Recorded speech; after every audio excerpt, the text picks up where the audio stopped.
जय हिंद दोस्तों, आप लोगों का स्वागत है गुलशन गुप्ता एजुकेशनल में। आज आप लोगों का दोस्तों खान सर का पॉकेट जीके जिसमें हिस्ट्री का चैप्टर आज हम 12 पढ़ लेंगे दोस्तों। एंशिएंट हिस्ट्री का लास्ट चैप्टर होगा दक्षिण भारत दोस्तों। एक ही वीडियो में कंप्लीट हम सॉल्यूशन करेंगे दोस्तों, ऑल एग्जाम के लिए हेल्पफुल होगा दोस्तों। टारगेट 2025 है, हर एग्जाम के लिए रखते हैं दोस्तों। जो हिस्ट्री से क्वेश्चन जो एंशिएंट हिस्ट्री में चैप्टर है दक्षिण भारत दोस्तों, यहाँ से 1 से 2 प्रश्न हर एग्जाम में पूछा जाता है। देखिए वीडियो स्टार्ट करते हैं।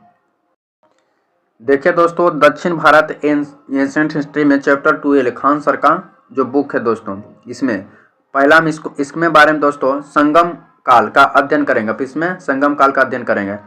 100 से 250 ईस्वी के मध्य दक्षिण भारत में पांडवा राजाओं के संरक्षण के कवियों में से 3 विशाल सम्मेलन बुलाए गए थे। इन सम्मेलन की तमिल भाषा में संगम कहते हैं दोस्तों। तमिल भाषा में क्या कहते हैं? संगम कहते हैं। हिंदी कवियों द्वारा सभा में कई तमिल साहित्य की रचना की गई है। इन तमिल साहित्य की संगम साहित्य भी कहा जाता है।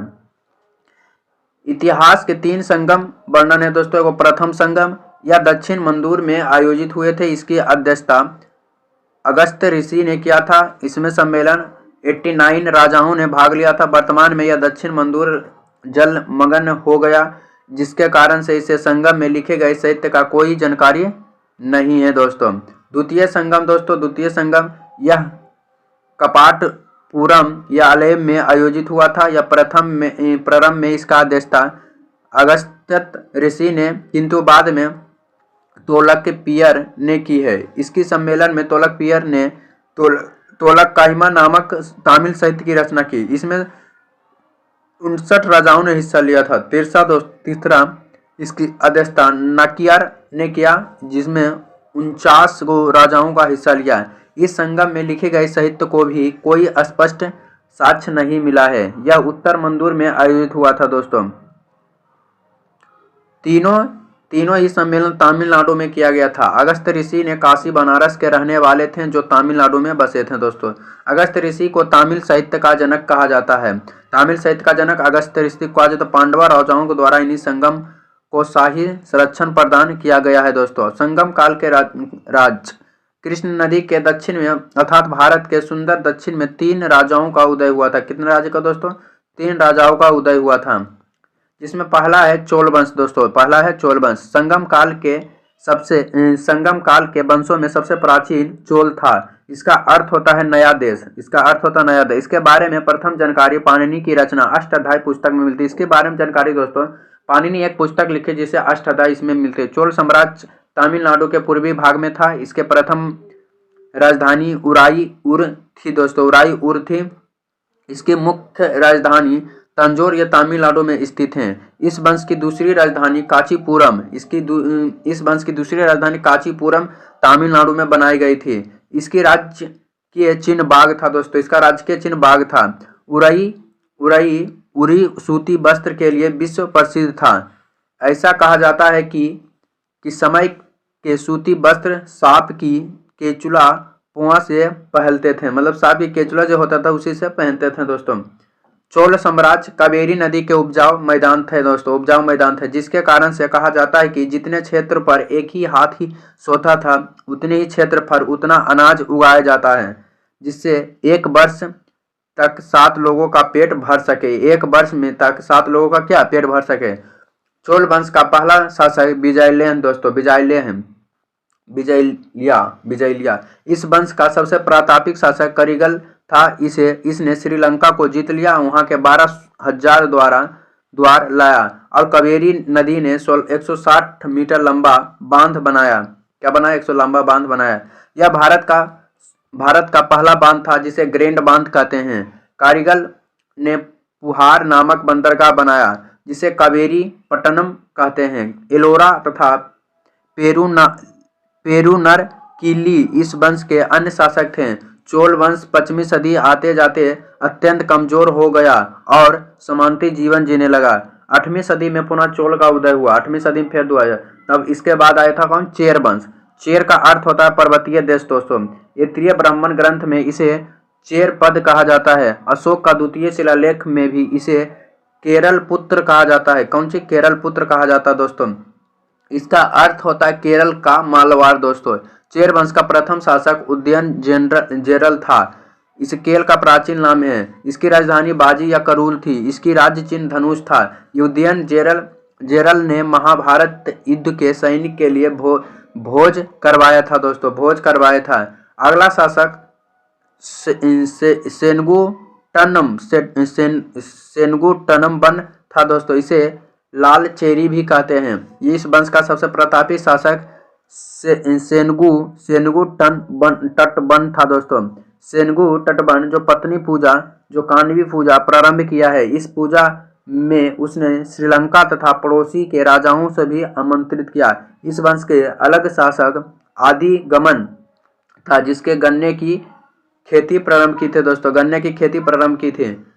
चेर वंश का अंतिम शासक कुडकाइलियल जेरल था, जिसे हाथी का आंख वाला कहा जाता, हाथी का आंख वाला कहा जाता है। इस शासक के समय पेरुन जेरल पीर पोराई विद्वान के संरक्षक थे। इस वंश का प्रमुख बंदरगाह मुचिरिस या रोमन व्यापारिक केंद्र था। दूसरी सदी में 190 में चेर वंश को समाप्त हो गया था। अगला दोस्तों पांडव वंश आया था। इसका अर्थ होता प्राचीन भारत।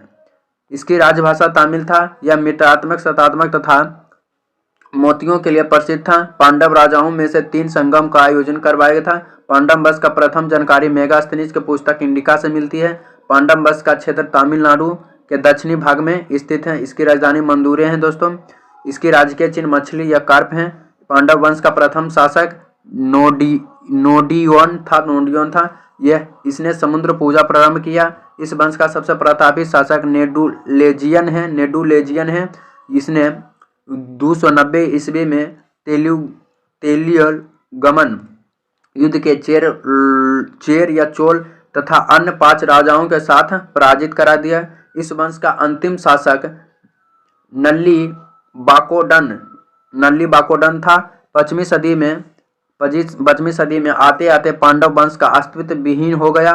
पांडव वंश के राजाओं को रोम के राजाओं ने सबसे अच्छा संबंध था। इन्होंने अपने दूत रोम के राजा अगस्टस के दरबार में भेजा था। पांडव वंश की राजधानी मंदुर को त्योहार का शहर कहा जाता है।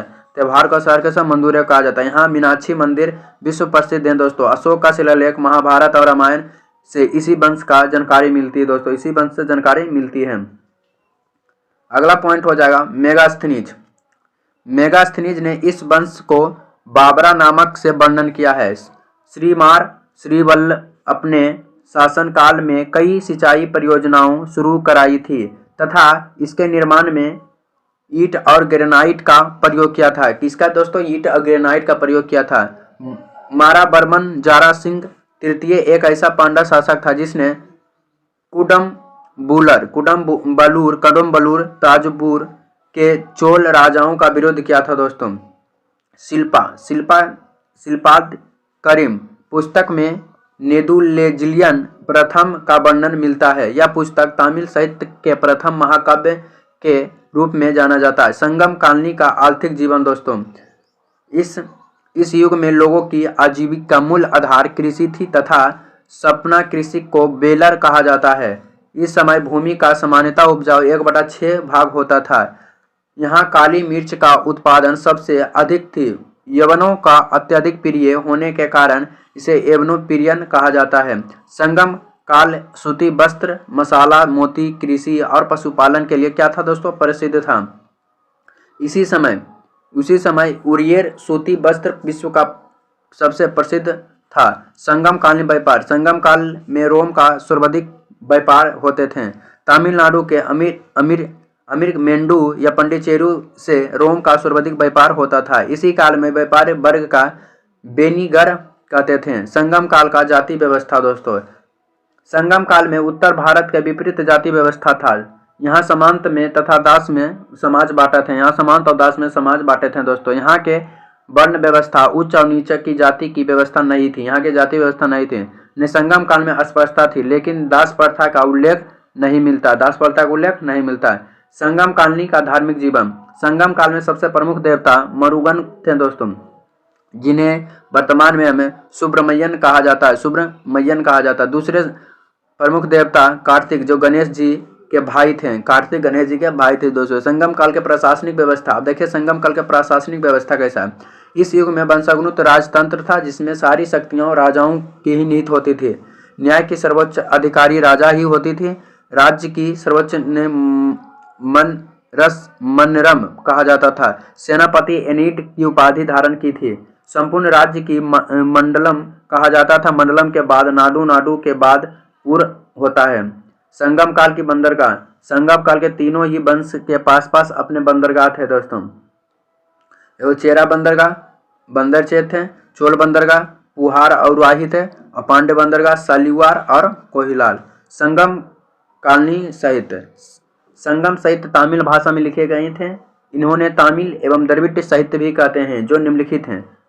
पहला है दोस्तों तोलकपियम। तोलकपियम इसका संबंध व्याकरण से है, जिसकी जानकारी तोलकपियमर ने की थी।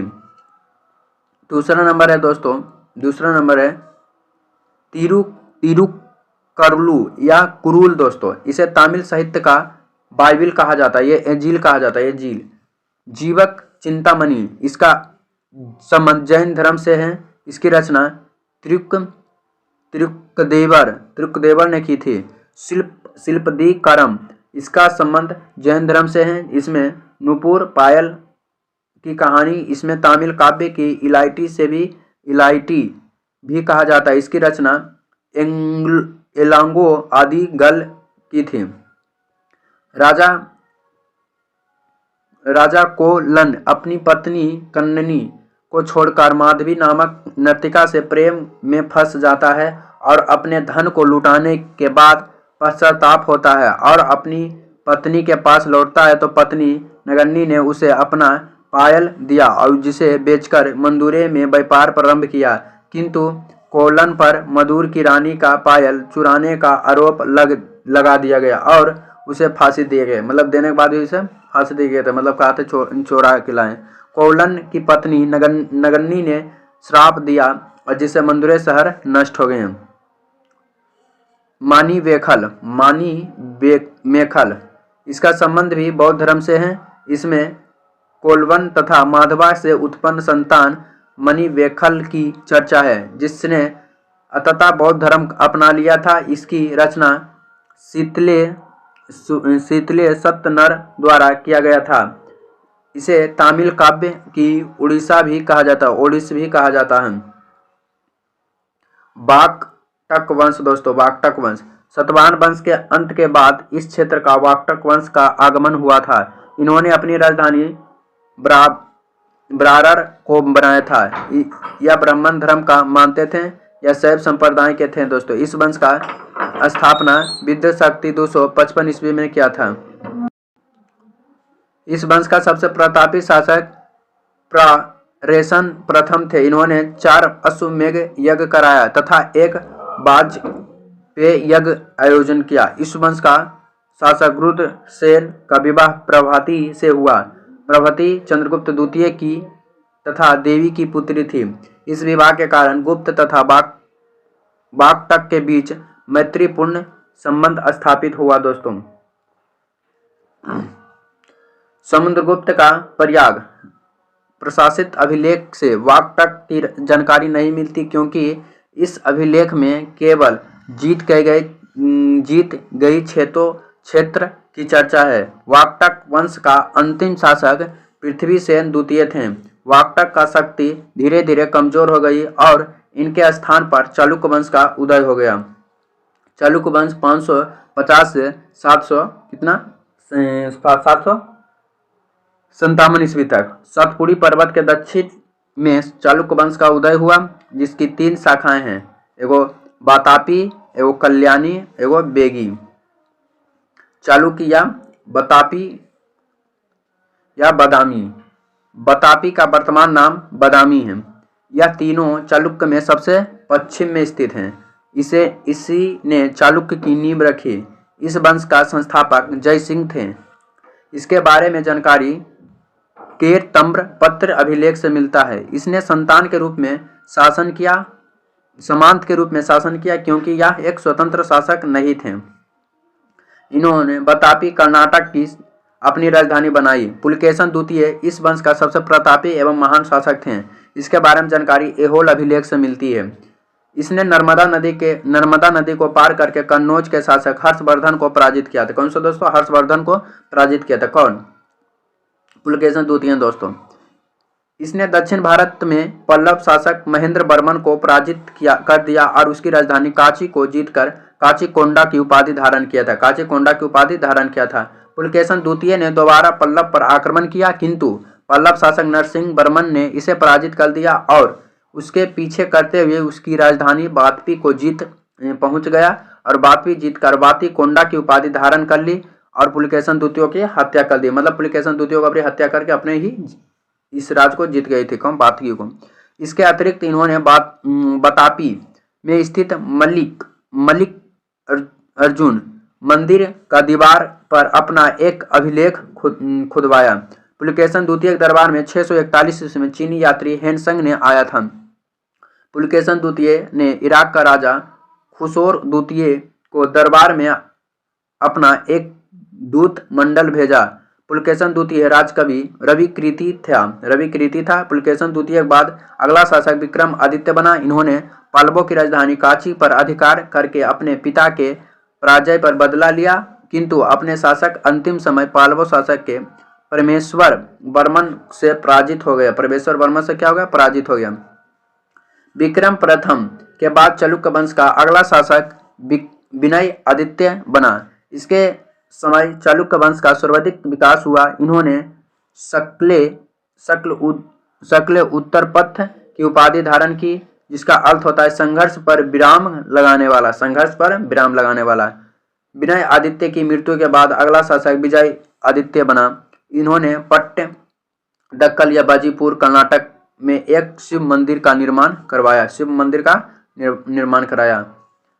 पट्टदकल शिव मंदिर को विजयेश्वर शिव मंदिर के नाम से भी जाना जाता है। विजय आदित्य के बाद इस वंश का अगला शासक विक्रमादित्य द्वितीय इन्होंने पल्लव राज्य का आक्रमण करके इसकी राजधानी कांची पर अधिकार करके काचीकोंडा की उपाधि धारण कर ली और साथ ही कांची में स्थित राज सिंहेश्वर मंदिर की दीवार पर एक अभिलेख खुदवाया। दोस्तों, विक्रमादित्य द्वितीय को 2 पत्नी थी। इसकी पहली पत्नी लोक महादेवी थी, जो पट्टदकल में लोकेश्वर महादेवी मंदिर का निर्माण कराई। इस मंदिर का विरूपाक्षी मंदिर के नाम से भी जाना जाता है। दूसरी पत्नी त्रिलोकी महादेवी थी। इन्होंने पट्टन काल में त्रिलोकेश्वर मंदिर के नाम से निर्माण करवाया। इस वंश का अंतिम शासक कीर्तिवर्मन द्वितीय था। कीर्तिवर्मन द्वितीय की हत्या दंतिदुर्ग ने कर दिया और इसके स्थान पर राष्ट्रकूट वंश की स्थापना कर दी तथा चालुक्य को अपना सामंत बना लिया। कल्याणी एवं चालुक्य। दोस्तों, अब इसके बारे में कल्याणी और चालुक्य के बारे में पढ़ते हैं। चालुक्य जो सामंत की जीवन जी रहे थे, राष्ट्रकूट कमजोर स्थिति के फायदा उठा लिया और राष्ट्रकूट को अंतिम शासक कर्क द्वितीय की हत्या लेपल द्वितीय ने नामक चालुक्य ने कर दी। इस वंश की पश्चिमी चालुक्य भी कहा जाता है। कल्याणी के चालुक्य के संस्थापक तेलप द्वितीय तथा इसकी राजधानी मनखेटा थी। इस वंश की अगला शासक सोमेश्वर था, जिसने अपनी राजधानी मनखेट से कल्याणी स्थानांतरित करी, जिसके कारण इस वंश का नाम कल्याणी का चालुक्य हो गया। सोमेश्वर प्रथम ने अपनी जीवन काल में केवल चोलों पर विजय हासिल नहीं कर पाया और चोल शासक राजेंद्र चोल से हराकर सोमेश्वर प्रथम ने करुवती के पास तुंगभद्री नदी में डूबकर आत्महत्या कर ली। इस वंश का अगला शासक विक्रमादित्य 6 दोस्तों, विक्रमादित्य 6 यह एक कुशल योद्धा था। विक्रमादित्य छठा ने चोल के प्रभाव को रोका दिया और यह साहित्य का प्रेमी थे। साहित्य के क्या थे? प्रेमी थे। दोस्तों, इसकी राज्य कवि बिलहन था। इसका राज्य कवि कौन था? बिलहन थे। इन्होंने विक्रम देव चरित्र नामक पुस्तक लिखी। इसके दरबार में मिताक्षर के लेखक विज्ञानेश्वर थे। मिताक्षर का संबंध हिंदू कानून से था। इस वंश का राज्य चिन्ह चराह या सुहर था। इस वंश का अंतिम शासक सोमेश्वर चौथे तो दोस्तों सोमेश्वर चौथा बेगी या बेंगी का चालुक्य।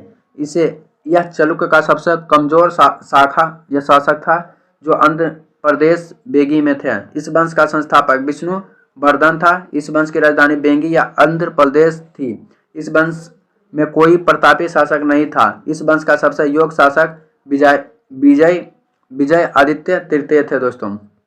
अब पल्लव वंश आया दोस्तों। इस वंश का संस्थापक सिंह विष्णु थे। सिंह विष्णु को अवंती भी कहा जाता है। इस वंश की राजधानी कांची थी। यह दक्षिण भारत में कृष्ण और गोदावरी नदी के बीच प्रवेश था। इस वंश का प्रथम जानकारी हरिसेन की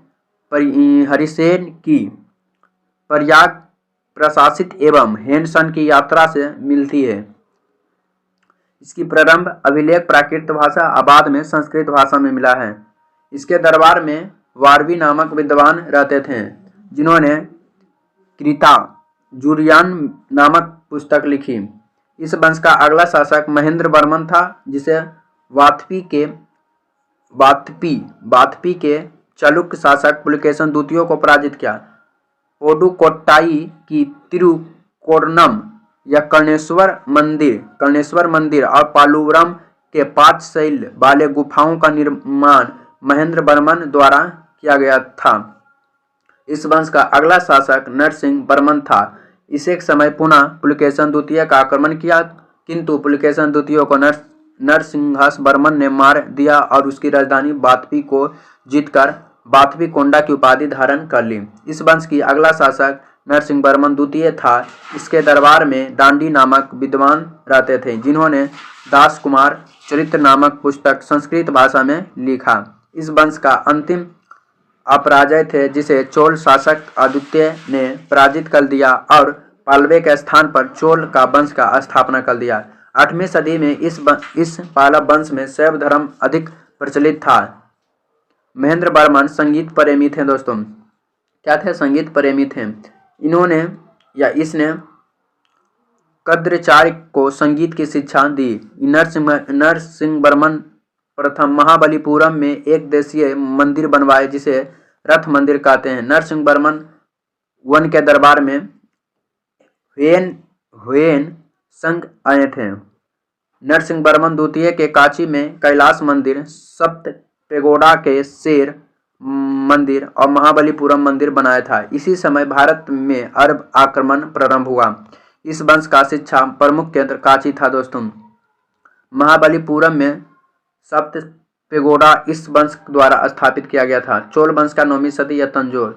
चोल वंश के संस्थापक विजयलय थे। इन्हें चोल वंश का द्वितीय शासक कहते हैं। इन्होंने नरकेसर की उपाधि धारण किया। चोल प्रारंभ में पालवों के सामंत थे। पालवों के ध्वंस पर चोल वंश की नवी रखी गई। इन्होंने अपनी राजधानी तंजौर या ताजुवर बनाया। 9वीं सदी में उभरा यह चोल वंश के समकालीन चोल वंश की ही शाखा थे। इस वंश का अगला शासक आदित्य वन बने। इन्हें पालवों का शासक अपराजित होकर पराजित कर दिया जिससे यह पालवों का अंत हो गया। इन्होंने कोदड्रम की उपाधि धारण कर ली। चोल का अगला शासक प्रांतवन जिसे मंदूर जीतकर मंदूर कोंडा की उपाधि धारण कर ली। इसकी जानकारी उत्तर मेरूर अभिलेख से मिलती है। पुरांतवन का पहला ऐसा शासक था जिसने भूमि सर्वेक्षण कराया। प्रांतवन ने राष्ट्रकूट शासक कृष्ण तृतीय को ताकोलम के युद्ध में पराजित कर दिया। चोल वंश का अगला शासक राजा राज बना। इसका मूल नाम अरिमोली वर्मन था। इसने श्रीलंका के उत्तर भाग में जीतकर चोल वंश लिया और मम्मूट चोल की उपाधि धारण की किंतु इन्होंने श्रीलंका को चोल साम्राज्य में शामिल नहीं किया। इसने अपनी राजधानी तंजौर में बृहदेश्वर मंदिर का निर्माण कराया। यह शैव धर्म को मानते थे। इसने शिवपद शिखर की उपाधि धारण की। राजा राज ने अपने अंतिम दिनों में मालदीव पर अधिकार कर लिया और एक दूत मंडल की चीन भेजा। अगला चोल शासक राजेंद्र वन बन गया। यह चोल वंश का सबसे प्रतापी शासक था। इसने श्रीलंका की पूरी तरह जीत लिया और वहां की राजधानी अनुराधापुर पर आक्रमण करके वहां के शासक महेंद्र पचमा को बंदी बना लिया। महेंद्र पचमा को क्या किया दोस्तों? बंदी बना लिया। राजेंद्र वन ने बंगाल के शासक महिपाल की पराजित कर दिया और गंगाई कोंडा की उपाधि धारण की। वहां के गंगा जल को लाया। इस शहर में उसने एक तालाब बनाया। उसमें गंगा जल मिला दिया और इस तालाब का गंगा चोल गंगा रखा। अपनी राजधानी के बगल में एक नया शहर बसाया जिसे गंगाईकोट या चोलमपुरम कहते हैं। राजेंद्र प्रथम ने सुमित्रा इंडोनेशिया में आक्रमण कर यहाँ के शासक शैलेंद्र को पराजित किया। राजेंद्र प्रथम ने अरब सागर में स्थित सादीमतिक नामक द्वीप पर अधिकार कर लिया। राजेंद्र प्रथम ने चोल वंश का पहला शासक था जिसने 72 सदियों सूत मंडल चीन भेजा था। इस वंश का शासक कोलोतुंग द्वितीय था जिसने चिदंबर मंदिर में स्थापित गोविंदराज विष्णु की मूर्ति को मंदिर से हटाकर समुद्र में फेंकवा दिया, जिसे रामानुचार्य जी ने समुद्र से निकालकर तिरुपति मंदिर में स्थापित कराया। इस वंश का अंतिम शासक राजेंद्र तृतीय थे जिसने बाद में यह वंश स्वतः समाप्त हो गया। चोल काल का स्थानीय स्वशासन भारत का सबसे प्राचीन स्थानीय स्वशासन है। इस समय स्थानीय स्वशासन का चुनाव लॉटरी पद्धति द्वारा होती है। चोल प्रशासन में महत्वपूर्ण पद राजा का होता था। राजाओं को सहायता देने के लिए मंत्री प्रसिद्ध होते थे। चोल प्रशासन में भाग लेने वाले उच्च श्रेणी के अधिकारियों को पेरुनंदनम तथा निम्न श्रेणी के अधिकारियों को सेरुनंदनम कहा जाता था। इस समय राजा का उच्च अधिकारी को उडनकुट्टम कहा जाता है। इस समय अधिकारियों को वेतन न देकर भूमि अनुदान के रूप में दिया जाता था। इसी समय प्रशासन की सुविधा के लिए पूरे चोल साम्राज्य में 6 प्रांतों में बट गया। उस प्रांत को मंडलम कहा जाता है दोस्तों। प्रांतों या मंडलम को कोट्टम या कमिश्नरी में कोट्टम को नाडु या नाडु को जिला में बांटा गया। नाडु मतलब जिला, कक्कई कुरम माने गांव समूह में बट गया। चोल काल में आए मुख्य श्रोता भू राजस्व चोलों का नौसेना में सबसे शक्तिशाली थी। चोल काल में शिव मंदिर का निर्माण हुआ जो द्रविड़ शैली से बना था। कौन? द्रविड़ शैली से बना था। द्रविड़ शैली को बिनामम शैली भी कहते हैं। बिनामम शैली का प्रथम उपयोग तंजौर के वृद्धेश्वर मंदिर में किया गया था। चोल काल का निर्मित नटराज प्रतिमा संस्कृत धरोहर था दोस्तों, धरोहर था। चोल काल को तमिल भाषा में स्वर्ण काल कहा जाता है। तमिल साहित्य के त्रिरत्न के रूप में कवन, ओट्टाकुट्टन एवं पुगलेंदी थे। कंबान ने तमिल रामायण की रचना की। राष्ट्रकूट वंश, इस वंश का स्थापक दंती दुर्ग थे। इन्होंने वात्पी को चालुक्य शासक कृतिवर्मन द्वितीय को हराकर राष्ट्रकूट की नींव रखी, किंतु उन्होंने चालुक्य की पूरी तरह से सफाई नहीं किया, जो कि इसमें सबसे बड़ी भूल साबित हुआ। दंती दुर्ग ने अपनी राजधानी मानेकखेत या मालखांड को बनाया। दंती दुर्ग ने महाधिराज या परमेश्वर या परम भट्ट की उपाधि धारण की। इस वंश का अगला शासक कृष्णवन था जिसने महाराष्ट्र में एलोरा के कैलाश मंदिर बनाया। इस वंश का अगला शासक ध्रुव बना जिसने कन्नौज पर अधिकार के लिए त्रिपाक्षीय संघर्ष में भाग लिया। जो त्रिपाक्षीय संघर्ष 100 वर्ष तक चला। इसने सर्वाधिक राष्ट्रकूटों की हुई, किंतु अंतिम विजय प्रतिहार की ही। इसने सर्वाधिक पराजय वाले शासकों की हुई। इस वंश का अगला शासक अमोघ वर्म बना। यह सबसे विद्वान शासक थे। इसने कविराज मार्ग नामक पुस्तक लिखी थी तथा जिनसेन प्रभाव में आकर जैन धर्म अपना लिया। इसके दरबार में कन्नड़ भाषा के त्रिविद्वान कहे जाने वाले पन्पोन रन रहते थे। शांति पुराण की रचना पोन द्वारा किया गया था। इस वंश का अगला शासक इंद्र तृतीय बना। इसके दरबार में अलमसुधी नामक अरबी यात्री आया था। अलमसुधी ने पहली बार मानसून का वर्णन किया। इस वंश का अगला शासक कृष्ण तृतीय बना। इसने तकोलम के युद्ध में चोल शासक प्रांतन को पराजित कर दिया। इस वंश का अंतिम शासक कर्क द्वितीय था, जो एक अयोग्य शासक था। इसकी हत्या तलेपा द्वितीय ने कर दिया। चलुक वंश का पुनः स्थापना कर दिया। तेलपा द्वितीय का चलुक वंश की कल्याणी या चलुक कहलाता है। पाल वंश 7वीं या 11वीं वंश सदी में। पाल वंश के संस्थापक गोपाल थे। पाल वंश के शासक बौद्ध धर्म के बर्जियान शाखा के अनुयायी थे। पाल वंश बिहार बंगाल के क्षेत्र में था। पाल वंश की राजधानी मुंगेर थे। उन्होंने बिहार शरीफ, नालंदा, अत्मपुरी विश्वविद्यालय की स्थापना की। पाल वंश का अगला शासक धर्मपाल था। इसने कन्नौज पर अधिकार के लिए त्रिपाक्षी संघर्ष में भाग लिया, किंतु इसकी पराजय हो गया। इसी कारण से पाल साम्राज्य का विकास रुक गई। धर्मपाल ने भागलपुर में बिहार में विक्रमशिला विश्वविद्यालय तथा बंगाल में सोनपुर महाविहार की स्थापना किया। उत्तर पद स्वामी का उपाधि धर्मपाल ने धारण किया।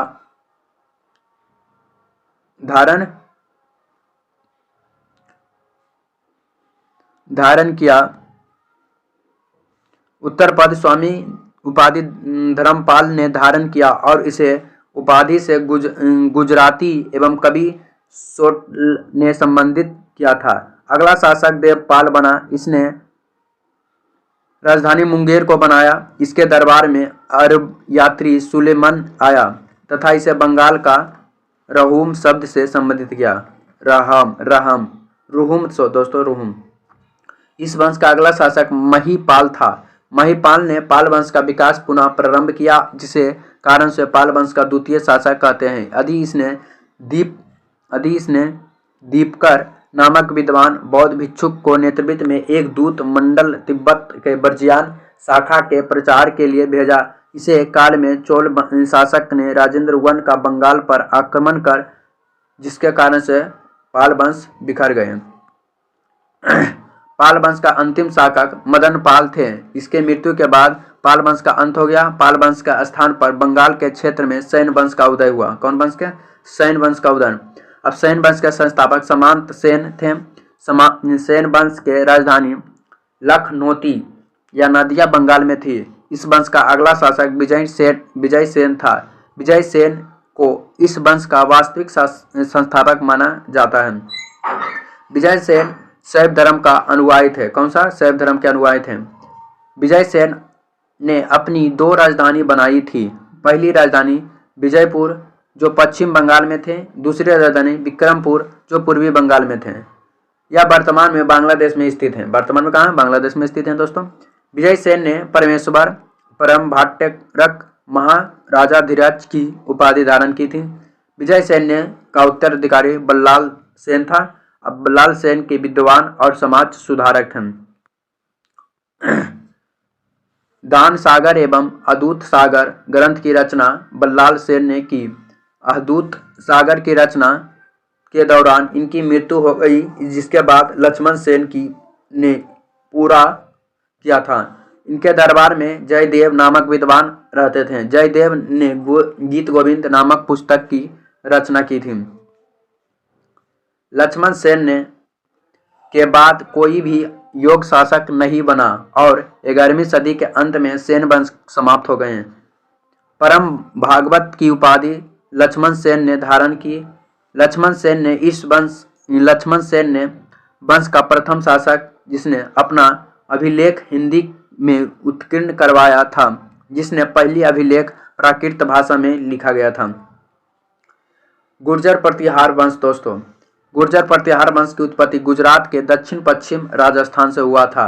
इस वंश का संस्थापक नगभट्ट प्रथम थे। नगभट्ट ने मालवा के क्षेत्र पर अपना अधिकार कर लिया था। प्रतिहार के अभिलेख में इन्होंने श्री राम के छोटे छोटे लक्ष्मण का वंशज बताया गया था।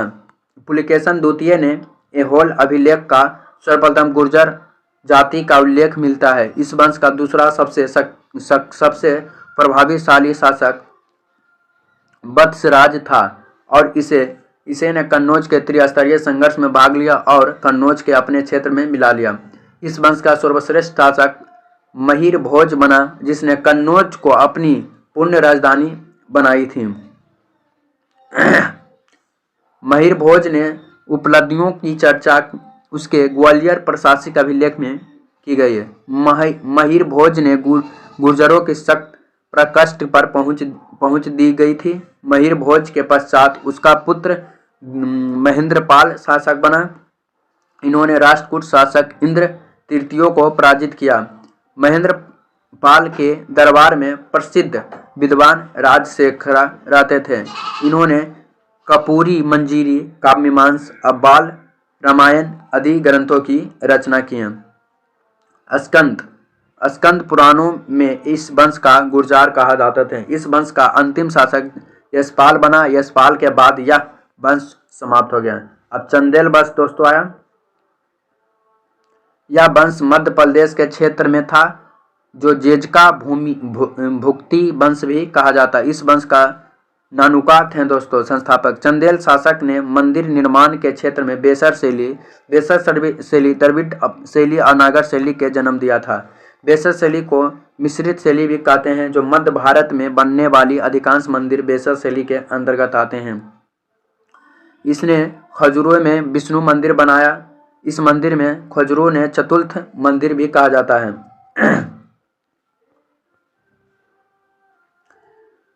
प्रारंभ में इसकी राजधानी कलिजन या थी, किंतु बाद में खजुराहो में स्थानांतरित किए थे। इस वंश का अगला शासक यशोवर्मन बना। इस वंश का अगला शासक धंग था। यह शिव को मानते थे। इसने खजुराहो में एक विशाल शिव मंदिर का निर्माण कराया। इसे कांदेरिया महादेवी के नाम से भी जाना जाता है। इस मंदिर का प्रांगण में नंदी बेल की मूर्ति है, जो कि सबसे बड़ी नदी बेल की प्रतिमा है। राजा धंग ने जिन्नाथ, विश्वनाथ और वेदनाथ मंदिर का निर्माण करवाया। धंग ने प्रयाग में गंगा यमुना पर संगम पर जल समाधि ले लिया। इस वंश का सबसे प्रतापी शासक विद्याधर था, जिसने गुजरात के शासक राज्यपाल की हत्या कर दी, क्योंकि यह मोहम्मद गजनबी के समान नहीं किया, बल्कि यह डर से भाग गया। सामना नहीं किया, बाकी डर से क्या हुआ, भाग गया। विद्याधर अकेले ऐसा भारतीय शासक थे जिसने मोहम्मद गजनबी के मत्सर सफलतापूर्वक विरोध किया। इस वंश का अंतिम शासक परमदीदेव था, जिसने पृथ्वीराज चौहान तृतीय को पराजित कर दिया, उसके क्षेत्र में को मिला लिया। अल्लाह रुदाल ने दोनों भाई परमदीदेव को सेनापति था, जो पृथ्वीराज चौहान के साथ युद्ध करते समय उनकी मृत्यु हो गई।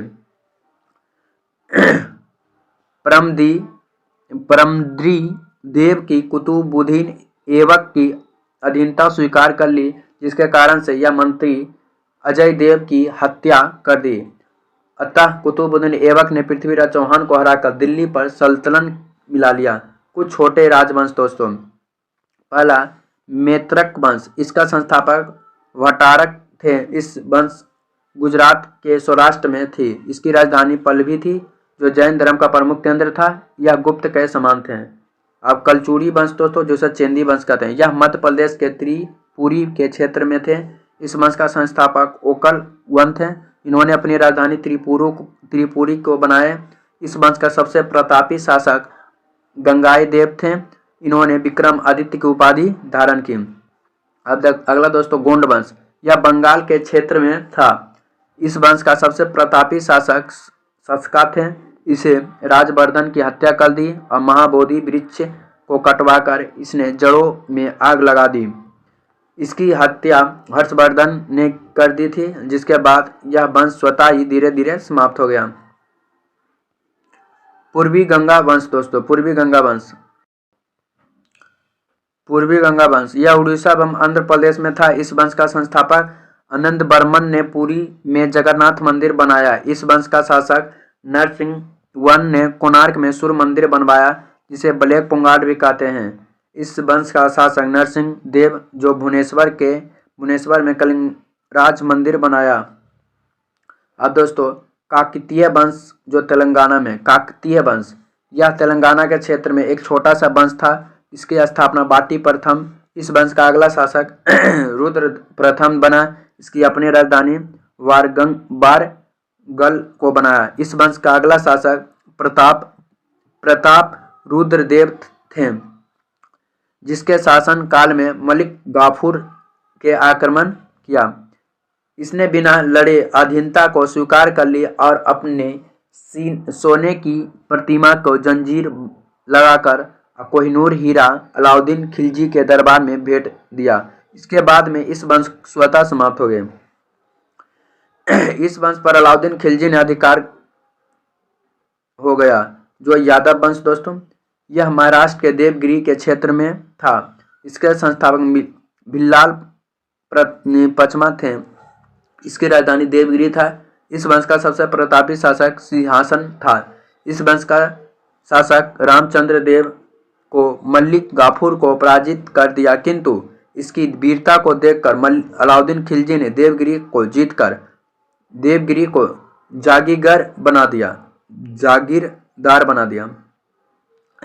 होयसल वंश, यह यादव वंश के समान थे। इन्होंने अपनी राजधानी द्वैर समुद्र आधुनिक हेलीवीड को बनाया। इस वंश का संस्थापक विष्णु वर्मन थे। इन्होंने बेलूर में जैन केशव मंदिर बनाया। इस वंश का अंतिम शासक वीर बल्लाल तृतीय था, जिसे मलिक गाफूर ने पराजित कर दिया और यह वंश समाप्त हो गया। कश्मीर का इतिहास, कश्मीर के इतिहास के बारे में जानकारी में संस्कृत के कल्हण की पुस्तक राजतरंगिणी से मिलता है। राजतरंगिणी एक ऐसा संस्कृत साहित्य है जिसमें क्रमबद्ध तरीका से इतिहास लिखने की पहली बार प्रयास किया गया है। यह ग्रंथ ऐतिहासिक रूप से इसलिए महत्वपूर्ण है क्योंकि कल्हण ने पक्षपात रहित होकर राजा के गुण और दोषों का वर्णन किया। यह 3 वंशों की जानकारी है, कोरकट वंश, उत्पाल वंश और लोहार वंश। कोरकट वंश दोस्तों 598 ईस्वी से 885 तक। इस वंश के संस्थापक दुर्लभ भाववर्धन थे। इसके दरबार में हेनसंग कश्मीर आए थे। इस वंश के शासक तारापिंड जो सबसे क्रूर शासक था। इस वंश का सबसे योग्य शासक ललित आदित्य जो मुक्तपुंड था। इसने मालवा के चंदेल शासक यवन वर्मन को पराजित कर दिया। कश्मीर में सूर्य का प्रसिद्ध मार्तंड मंदिर ललित आदित्य द्वारा बनवाया गया था। तक्षशिला, राजपुतून, सिंहासन, उड़ीसा और पुंजी इस वंश का क्षेत्र था। दामोदर गुप्त, उद्भट तथा क्षीर नामक विद्वान जयपिंड के दरबार में रहा करता था। इस वंश का अंतिम शासक उत्पालीपीड को मंत्री ने राज्य अच्युत करके अवंती वर्मन को गद्दी पर बैठाया और कोरकट वंश का अंत हो गया। उत्पाल वंश, कोरकट वंश के बाद कश्मीर पर उत्पाल वंश का अधिकार हुआ। इस वंश का संस्थापक अवंती वर्मन थे। इन्होंने अवंतीपुर नामक नगर बनाई। रत्नाकर एवं आनंदवर्धन नामक कवि अवंती वर्मन के दरबार में रहते। अवंतीपुर योग मंत्री सूर था। अवंती वर्मन के समय सुई नामक अभियंता ने नहरों से सिंचाई का निर्माण कराया। अवंती वर्मन का उत्तराधिकारी शंकर वर्मन ने गुर्जार को जीतकर अपने साम्राज्य का विस्तार किया।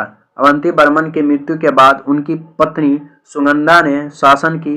इस वंश का प्रथम महाकांक्षी शासक रानी विद्धि थी, जो क्षेमगुप्त की पत्नी थी। इसकी मृत्यु के बाद इस वंश के बागाडोर संग्राम राज्य के हाथ में आए, किंतु संग्राम राज्य इस वंश का अंत करके लाहौर वंश की स्थापना कर दी। लाहौर वंश, उत्पाल वंश के बाद लाहौर वंश आया। इस वंश का संस्थापक संग्राम राज्य थे। संग्राम राज ने अपने मंत्री तुंग को भाटिद की शाही शासक त्रिलोचनम पाल की ओर से महमूद गजनबी से लड़ने के लिए भेजा। इस वंश का शासक हर्ष के योग्य शासक था। इस समय कश्मीर में भीषण अकाल पड़ा, जिसने नीरो का उपाधि धारण किया। हर्ष स्वयं एक कवि थे और कई भाषाओं के विद्वान ज्ञात थे। इसके दरबार में कल्हन नामक विद्वान रहते थे। इस वंश का अंतिम शासक जय सिंह थे। इन्हीं काल में राजतरंगिणी पुस्तक को पूर्ण हुए। इसके बाद कश्मीर पर यवन आक्रमण हो गया। यवन आक्रमण के बाद कश्मीर पर तुर्क शासकों ने अधिकार कर लिया। यह सबसे योग्य तुर्क शासक जो जैनुल अबेदीन थे। इन्होंने कश्मीर का अकबर कहा जाता है। वर्मन वंश असम का प्राचीन नाम कामरूप था। इस वंश का संस्थापक पुष्यवर्मन था। यह समुद्रगुप्त के समकालीन थे। असम के पहले प्रयोग ज्योतिपुरम भी कहा जाता था। यह पुष्पपुर की राजधानी थी। इस वंश का सबसे शक्तिशाली शासक भूतिवर्मन था। स्थितिवर्मन ने 2 अश्वमेध करवाया था। इस वंश का अंतिम शासक भास्कर वर्मन था। पुष्यभूत का हर्षवर्धन के समाप्त कामरूप के साथ बंगाल के कुछ भागों पर अधिकार कर लिया। इसी के साथ कामरूप का वर्मन का अंत हो गया। अवंत में कामरूप पाल वंश का अंग बन गया। मूर्ति कला तथा मंदिर निर्माण शैली। मूर्ति बनने की शैली 3 गो है दोस्तों, गंधार शैली, मथुरा शैली और अमरावती शैली दोस्तों, अमरावती शैली। अब देखिए गंधार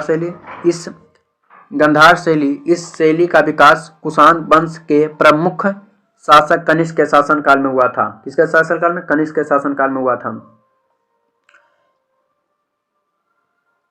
सबसे पहले इस शैली में मूर्ति मिट्टी या चूना तथा प्लास्टिक को मिलाकर बनाई जाती थी, प्लास्टर को। लेकिन इस प्रकार की मूर्ति बहुत कमजोर होती थी, इसीलिए बाद में ये काले और भूरे रंग के पत्थर के बनाए जाने लगे। यह मूर्ति मुख्य रूप से पश्चिमोत्तर भारत में बनाई जाती थी, जिसका प्रमुख केंद्र तक्षशिला थे। इस शैली में 75% मूर्तियां महात्मा बुद्ध की बनी थीं। इस शैली में महात्मा बुद्ध की बहुत बड़े घुंघराले बाल दिखाए गए थे। इस शैली में महात्मा बुद्ध को बहुत बलशाली, बलिष्ठ शरीर, गठीला योग करते हुए ध्यान में मुद्राओं को युवावस्था में दिखाए जाते थे।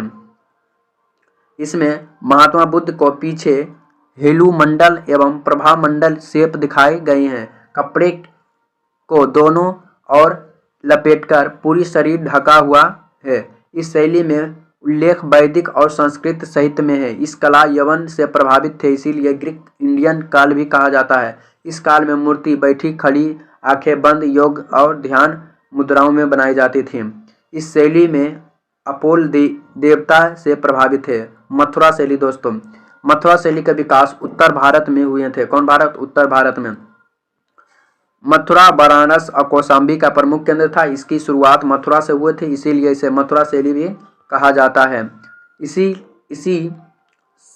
शैली में चौड़ा सीना, बाल विहार और नगन मोतियों भी थी। ज्यादातर मूर्तियों में बाएं हाथ अस्तनात थे, दाहिने हाथ में अभय मुद्रा आशीर्वाद उठाए हुए और कपड़े बाएं कंधे पर पड़े हुए थे। इस शैली में 3 धर्म की मूर्तियां बलते थे, बौद्ध, जैन और हिंदू, तीनों धर्म से। यह शैली पूर्णतः भारतीय शैली है, इसीलिए लाल रंग का पत्थर का उपयोग किया जाता है। अमरावती शैली, इस शैली का विस्तार मुख्यतः दक्षिण भारत में हुआ था। कहाँ? दक्षिण भारत में। इस शैली में पूजा और योग को दिखलाकर कहानियों को बताई गई है। इसने कई मूर्तियों को एक साथ बनाई गई है। इस शैली के मूर्तियों को मुख्यतः सफेद संगमरमर की बनाई गई जाती है। इस काल में मूर्तियों जातक कथाओं तथा इस चित्रण के माध्यम से बनाई गई है। यह दक्षिण भारत के आंध्र प्रदेश के अमरावती नामक स्थान पर विकास हुआ, इसीलिए अमरावती शैली कहा जाता है। गंधार शैली में पश्चिम भारत, काला रंग, कुषाण वंश, बौद्ध धर्म, योग और संकेत चिंता दोस्तों। मथुरा में दोस्तों। उत्तर भारत लाल का कुषाण शासक, बौद्ध धर्म जैन धर्म तीनों धर्म संबंधित, आशीर्वाद और कुछ प्रशंसा। अमरावती में दक्षिण भारत सफेद सतवाहन वंश, बौद्ध के ग्रुप के कहानी। अगला है दोस्तों स्थापत्य काल। भारत में स्थापत्य काल में मंदिरों का निर्माण की शैली बहुत महत्वपूर्ण भूमिका रखती थी। भारत के प्रमुख रूप से मंदिरों का निर्माण की शैली यह मौर्य काल में प्रारंभ हुआ और गुप्त काल में अपने चरम पर होती है। मंदिरों का वर्तमान स्वरूप गुप्त काल में ही की गई थी। मंदिरों का निर्माण की शैली दोस्तों नागर शैली, द्रविड़ शैली और बेसर शैली। अब नागर शैली दोस्तों, नागर शैली का मंदिरों उत्तर भारत में देखने को मिलता है। नागर शैली का मंदिर देखिए इस प्रकार रहता है दोस्तों। यहाँ भारत में हिमालय से लेकर विंध्याचल पर्वत तक मिलता है। नागर शैली की मंदिरों को गुंबद होता है। यह नीचे चौड़ा होता है, जैसे जैसे ऊपर जाता है वो पतला हो जाता है। यह गुंबद रेखीय होता है जिसे शिखर कहा जाता है। शिखर के ऊपर एक रिंग बना दिया जाता है जिसे अम्लक कहा जाता है। अम्लक के ऊपर एक कलश रखा जाता है और कलश के बगल में एक ध्वज रखा जाता है दोस्तों, ध्वज रखा जाता है। इसके शिखर ऊंचे नहीं होते हैं। शिखर के नीचे भगवान की मूर्ति रखी जाती है। यहाँ भगवान की मूर्ति रखी जाती है, उसे गर्भगृह कहते हैं। क्या कहते हैं? गर्भगृह कहते हैं। पूरी मंदिर का सबसे प्रमुख जगह गर्भगृह हुई होता है। गर्भगृह में ज़्यादा भीड़ नहीं, इसीलिए कई मंडप बने जाते हैं ताकि वहाँ के लोग प्रतीक्षा कर सकें।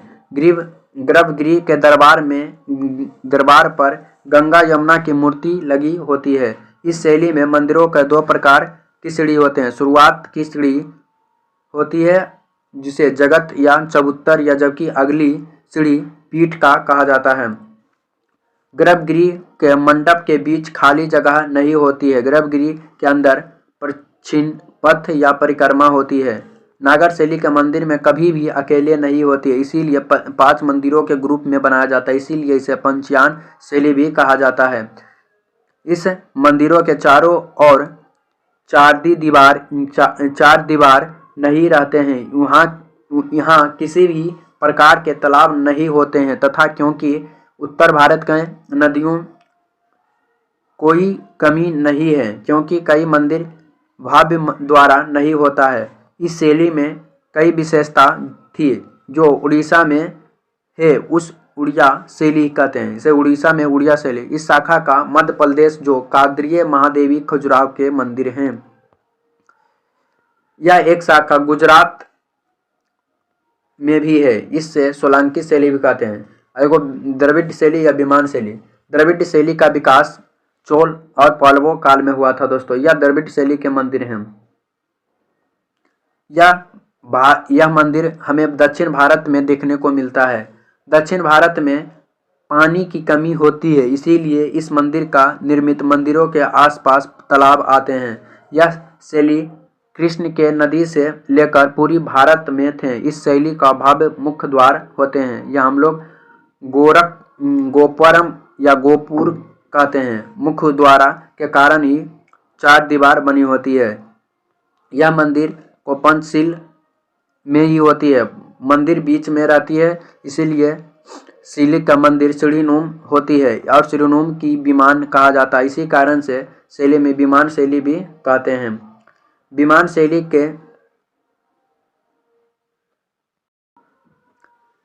शैली को मंडप और गर्भगृह सटा नहीं रहता है, उसमें अंतराल रहता है क्योंकि यहाँ के परिक्रमण किया जाते हैं। गर्भगृह के बाहर दरवाजे पर यक्ष और यक्षिणी की मूर्ति लगी रहती है।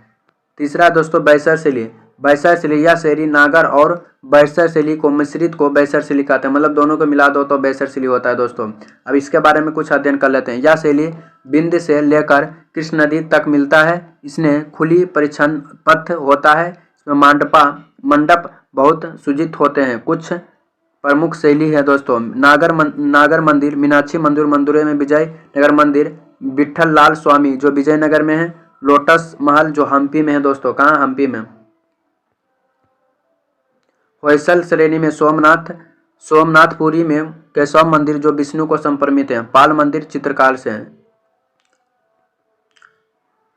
मिंत्रा गांव मंदिर कानपुर में है।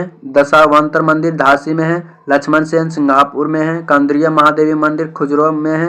लिंगाज मंदिर भुवनेश्वर में है। जगन्नाथ मंदिर पुरी में उड़ीसा में है। सूर्य मंदिर कोणार्क उड़ीसा में दोस्तों।